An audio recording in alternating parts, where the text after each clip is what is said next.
Hello everyone, how are you doing? This is MD Tech here with another quick tutorial. In today's tutorial, I'm going to show you guys how to delete the network folder with a Thumbs.Db file. So these files are created to quickly display thumbnails, so you might notice these sometimes when they appear. So generally speaking, if you notice that this file appears and it says it's in use, we're going to go ahead and hopefully just resolve it without too much of a hassle. First thing I would suggest, if it says it's currently open in Windows Explorer, go ahead and just open up Windows Explorer itself if you see it down in your taskbar, and then just close out of it and see if that has resolved the problem.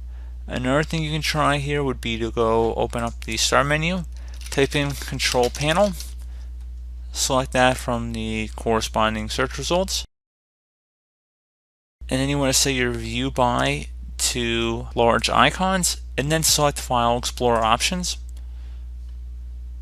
Select the View tab, and then you want to select where it says Show File Icon on Thumbnails.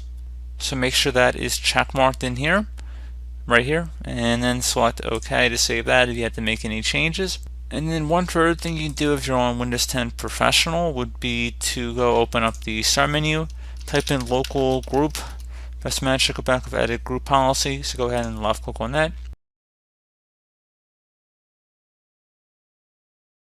You want to go underneath User Configuration here.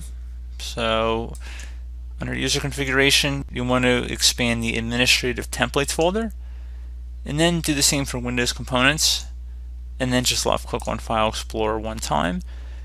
And now on the right side, you want to locate something that says turn off the caching of thumbnails and hidden thumbnails.db files.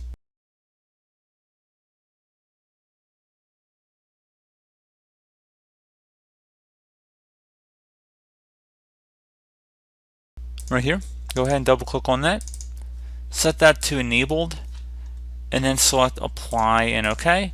Close out of here. You will need to restart your computer for that to take effect, and that should be about it. So as always, thank you guys for watching this brief tutorial. I do hope I was able to help you out, and I do look forward to catching you all in the next tutorial. Goodbye.